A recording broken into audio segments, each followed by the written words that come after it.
John opens mailbox at dusk, pulls harsh HOA letter. I never thought a simple home could turn into the center of chaos, but the day my HOA set their sights on me, everything changed. What started as a petty letter in my mailbox quickly spiraled into threats, surprise inspections, and finally a knock at my door that made my heart stop. Police at door, wife in uniform steps forward. Standing outside weren't neighbors with complaints, but people sent to intimidate me into silence. Yet the moment my wife stepped forward, everything shifted in an instant. What could possibly make an entire HOA freeze in their tracks? Pristine, gated neighborhood, millers smiling before conflict. At first, life in the neighborhood seemed almost perfect. The streets were lined with identical homes, each one neatly trimmed, and every driveway spotless. To an outsider, it looked like a place where nothing could ever go wrong. A quiet community where families gathered on weekends, kids rode their bikes until sundown, and everyone waved politely as they passed. For the homeowner at the center of this story, it felt like a dream finally realized. Years of hard work had gone into securing a house in such a pristine community, a place where stability and peace seemed guaranteed. HOA president at podium, community standards projected. But as with most communities governed by an HOA, the perfection came at a cost. The rules weren't just guidelines. They were a constant shadow, lingering over every decision, every blade of grass, every small detail of daily life. And while most neighbors quietly played along, some learned the hard way that the HOA's reach could stretch far deeper than anyone expected. Miller's on couch reviewing first violation letter. For this family, it started innocently enough. A minor request, a harmless reminder. The kind of note you'd shrug off, assuming it was nothing more than a formality. But beneath that friendly tone lay something much colder, much stricter. A warning sign of battles yet to come. Because in this community, what began as a dream home was about to turn into the stage for a power struggle no one could have imagined. And the ones holding the rulebook weren't about to give up control without a fight. John mowing lawn while Robert watches with clipboard. The first letter might have seemed small, but it was the beginning of a storm that no one in the house saw coming. At first, it was a neatly folded note slipped into the mailbox, an official warning from the HOA. The complaint? A trash bin left visible for longer than 24 hours. A minor oversight, the kind of thing that happens to any busy family. But the language of the letter was sharp, dripping with formality and authority, as though this tiny infraction had shaken the very foundation of the neighborhood's order. The homeowner shrugged it off. Everyone made mistakes, and surely this was nothing to worry about. But barely a week later, another notice arrived. This time, it was about the paint on the mailbox, described as fading and non-compliant with community standards. The truth? The mailbox had a faint scuff, barely visible unless someone leaned in close. Yet the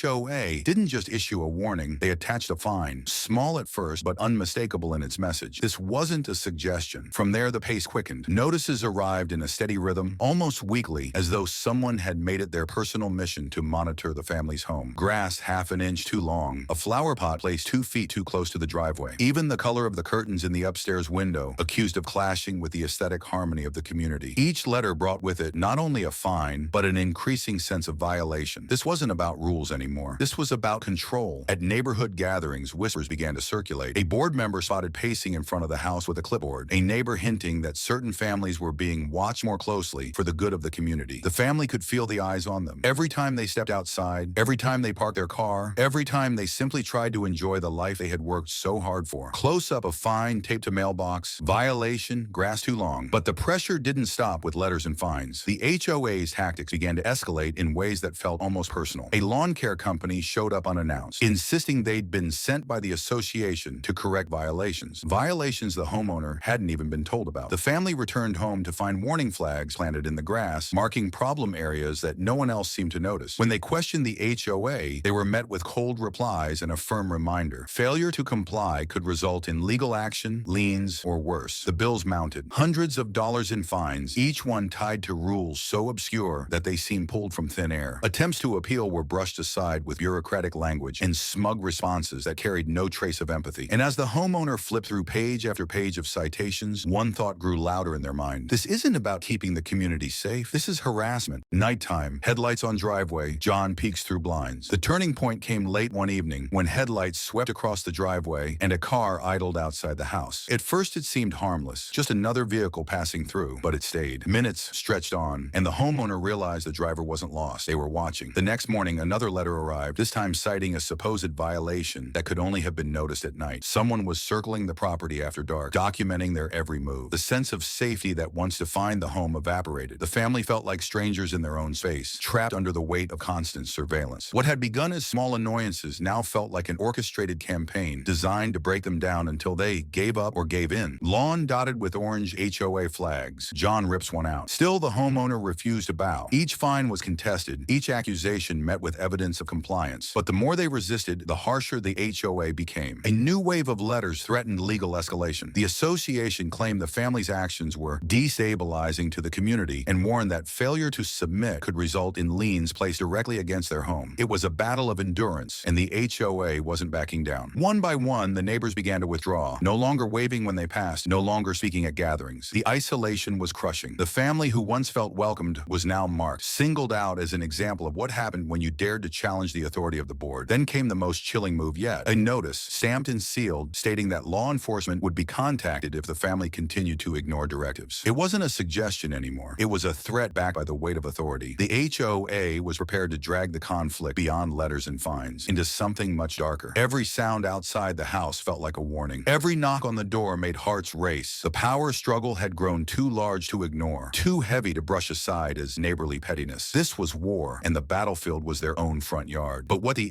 HOA didn't realize was that the family wasn't as vulnerable as they appeared, because behind those doors was someone the board hadn't accounted for, someone who carried not just determination, but authority of their own. And the next time the HOA made good on their threat, sending the police directly to the doorstep, they were about to encounter a surprise that would stop them cold. Front door confrontation, wife in uniform steps into frame. The day the HOA finally crossed the line began like any other. The air was still, the kind of quiet that made the neighborhood feel frozen in perfection. But beneath that calm, the tension had reached its breaking point. For weeks, the family had endured letter after letter, fine after fine, and the constant weight of being watched. Now the HOA had decided to play its final card: law enforcement. It started with a knock, not the polite tap of a neighbor, but a hard, deliberate pounding that rattled the front door and sent shockwaves through the house. The homeowner froze, knowing immediately who had orchestrated this moment. Behind that door stood the culmination of every warning, every threat, every intimidation tactic the board had unleashed. When the door opened, two uniformed officers stood on the porch. Their expressions were neutral, professional, but the implication was clear. The HOA had convinced them that this family was in violation, that their presence was disruptive, that compliance was no longer a matter of choice. The homeowner's stomach churned. This wasn't just harassment anymore. This was power leveraged in the most humiliating way possible. Neighbors peeked from windows and driveways, watching as the spectacle unfolded. The HOA had engineered the ultimate scene of public shame, hoping to break the family's will in full view of the community. The officers explained in measured tones that they were responding to complaints filed by the association. The accusations were vague: disturbances, safety concerns, failure to comply with community standards. It was clear the language had been crafted not to describe reality, but to justify escalation. The homeowner felt the burn of frustration. How could a group of board members twist their authority so far that it summoned law enforcement to a doorstep over grass height and mailbox paint? And worse, how could neighbors stand by and let it happen? But just as the tension reached its peak, the HOA's carefully constructed moment began to unravel. From the back of the house came footsteps, firm and deliberate. The homeowner's wife appeared, not in casual clothes, but in uniform, her badge gleaming, her posture commanding. She didn't need to raise her voice. Her very presence shifted the balance of power in an instant. Neighbors on porches, HOA, president furious as scene turns. The officers glanced at her, recognition flashing across their faces. She wasn't just a resident being targeted, she was one of them, someone who understood the weight of authority and the abuse of it. She asked the simple, cutting question: "On what grounds are you here?" The silence that followed was deafening. The officers shifted uncomfortably, their rehearsed explanations faltering under the scrutiny of someone who knew exactly how these calls were supposed to work. They couldn't hide behind vague complaints or HOA jargon anymore. The neighbors watching from their porches saw it too. The power dynamic flipped right before their eyes. The board members who had orchestrated this confrontation from the shadows hadn't anticipated this. Their weapon of intimidation had backfired spectacularly. Wife presenting documentation to officers at table. The wife pressed further, calmly dismantling every accusation the officers had been handed. Disturbances? None had been reported beyond the HOA's letters. Safety concerns? The property was immaculate, documented with photos and inspections the family had kept. Non-compliance? Each fine and citation had been contested with evidence, and none had held up. With each word, the HOA's narrative crumbled. The officers exchanged looks, realizing they had been pulled into a petty neighborhood feud disguised as a matter of law. Their tones softened, their questions grew shorter, and then finally one of them admitted what was already clear: there was no legitimate reason for them to be there. The scene that the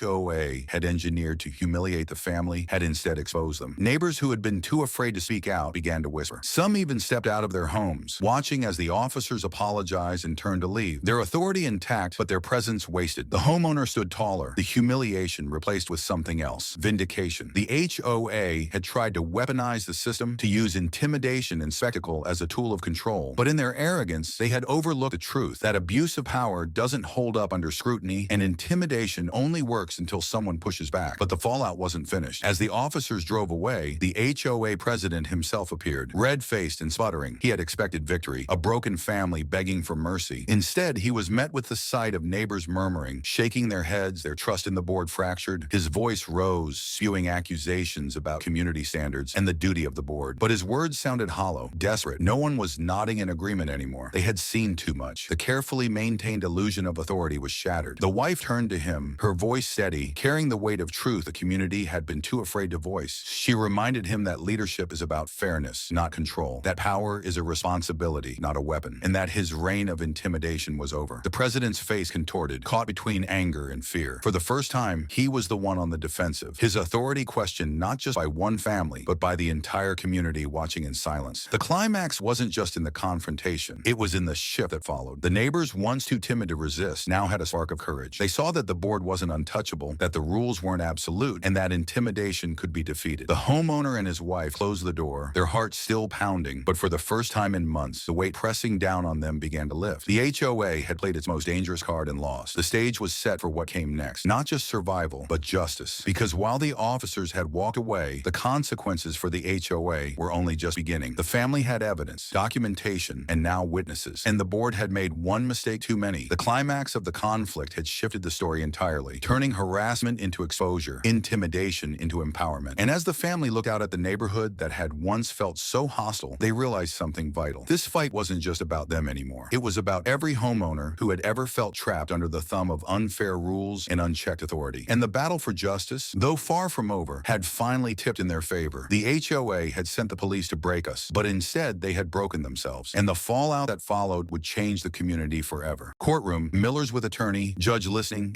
HOA flustered. When the police left that day, silence swept across the street. It wasn't the silence of peace, but the kind that comes after a storm, when everyone knows something has shifted and nothing will be the same again. The HOA had wanted a spectacle to crush one family into submission, but what they got was a spectacle that exposed their abuse of power for the entire neighborhood to see. Neighbors who had once peeked from behind curtains now lingered outside, whispering, shaking their heads, trading glances that spoke volumes. For months, many of them had quietly endured their own petty letters, their own unfair fines, but fear had kept them from pushing back. Now they had watched someone stand firm, watched the HOA's most aggressive tactic collapse under its own weight. And with that, the illusion of absolute control had finally cracked. The family wasted no time. The very night after the confrontation, they gathered every notice, every fine, every photo, and every piece of correspondence they had carefully archived. For weeks, they had been documenting everything, not out of hope, but out of necessity, a desperate attempt to shield themselves from an association that seemed determined to twist reality. Now those records became ammunition. A lawyer was brought in, one who specialized in HOA disputes, and the evidence told a damning story. Citations with no legal basis, fines applied inconsistently, threats made without authority, surveillance that bordered on harassment, even the supposed complaints that led to police involvement dissolved under scrutiny, revealed to be nothing more than the board weaponizing vague language to push their agenda. The HOA board was served notice of the lawsuit. For the first time, the family was no longer playing defense. They were on the offensive. The board's arrogance had blinded them to how vulnerable they had made themselves. And now every paper trail, every overreach, every abuse of authority was laid bare in the eyes of the law. HOA election night, residents voting, old board defeated. But the legal fight wasn't the only battle being waged. The neighborhood itself began to shift. At the next HOA meeting, turnout was higher than ever before. Residents who had stayed silent for years now had stories to tell. Tales of gardens ripped up for minor violations, of driveways measured with rulers, of children's toys cited for being unsightly. It was as if the confrontation at the family's doorstep had unlocked a collective courage. The board, once smug and untouchable, now sat squirming under the weight of their community's anger. Their words no longer carried authority, only excuses. When they tried to reassert control, they were met with questions, demands for accountability, and the unmistakable realization that their grip on power was slipping away. As the lawsuit moved forward, the HOA president grew more desperate. What had once been veiled threats turned into panicked attempts to cover tracks, rewriting minutes from old meetings, sending out rushed policy clarifications that only highlighted their inconsistencies. But it was too late. The community had seen the truth, and the law was closing in. Months later, when the case was heard, the board's arguments collapsed almost immediately. The judge, presented with a mountain of evidence, saw through the facade. The HOA had gone beyond its charter, beyond its authority, and had engaged in harassment that no homeowner should ever endure. The fines were struck down, the threats declared unlawful, unlawful, and the family was awarded damages, not just to cover their losses, but to send a message. But perhaps the most satisfying outcome wasn't in the courtroom, it was in the neighborhood itself. Elections were held, and for the first time in years, the board was challenged. Residents who had long avoided involvement now saw it as their duty to protect their community from ever falling into the same trap. The president and his allies, once confident in their untouchable positions, were voted out in a landslide. In their place came homeowners who promised transparency, fairness, and above all, an end to the culture of intimidation. Sunset.